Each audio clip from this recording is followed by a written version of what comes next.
Hello, I hope everybody's doing well. Hope you're doing well. So, I did get a comment or a question on my Facebook post with one of my videos, so I'm going to just read it to you. It's from Teresa, and she said, Mary, what if I don't have a vision? My mind is purely mathematical. I have not a creative bone in my body. Sad. I have to leave everything in that respect to others. Okay, so you know what? All of us have our strengths and those other things that we need a little bit of help with. And that is really, that's okay. I will hire a bookkeeper or my accountant, and I've hired a professional organizer. And these are things that I have to reach out for help. And I am grateful that there are those of you who do not have creative bones in your body, because that's why we're here. But with that said, I do want to give you just a few tips to get you started. The video that I had put on, it was explaining that Teresa had commented on. It was explaining about using pictures as your inspiration, because a picture is worth 1,000 words.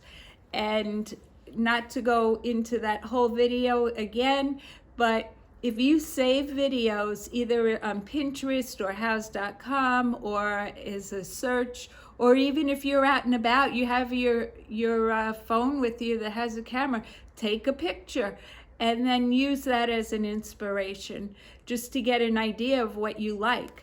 Also, another thing, and we've talked about this, or I've talked about it a little bit with another video that I did with color, and whether it's color or anything else, you want to, even in your pictures, you're looking at things that you like, but look at things that you don't like, because elimination is a wonderful thing.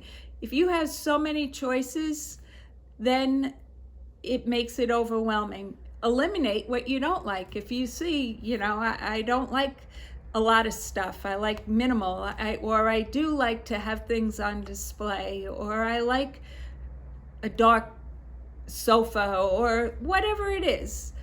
You can say that, or when you're looking through, you say, I don't like this, and that narrows things down.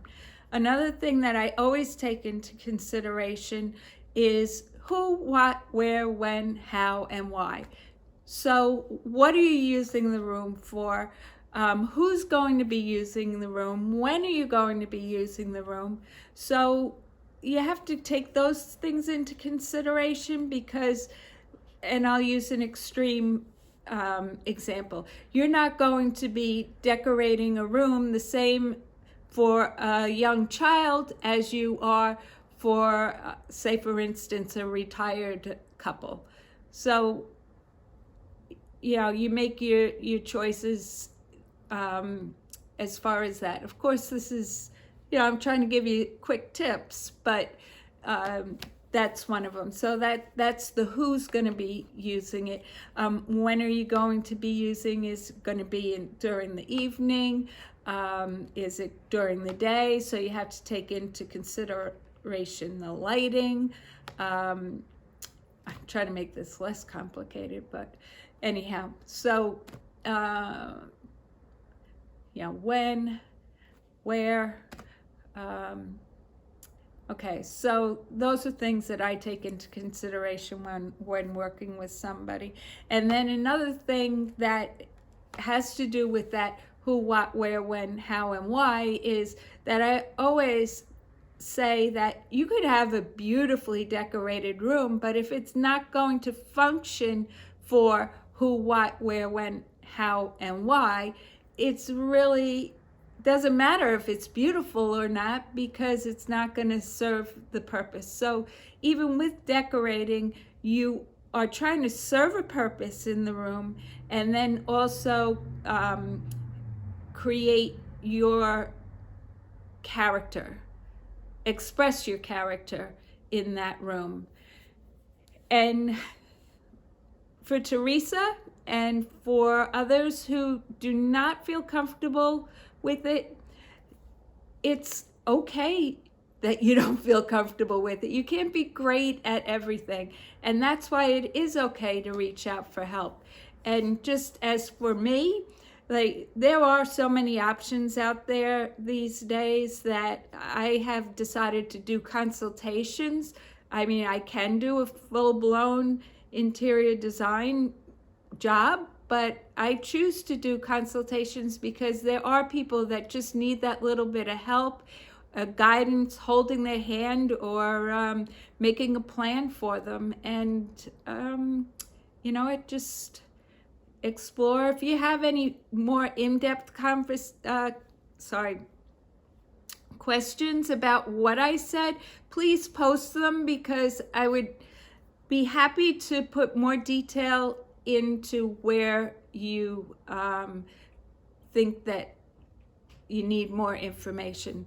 And actually, Nancy, a business coach, I remember her saying to me that people don't hire you for the information, they hire you for the execution.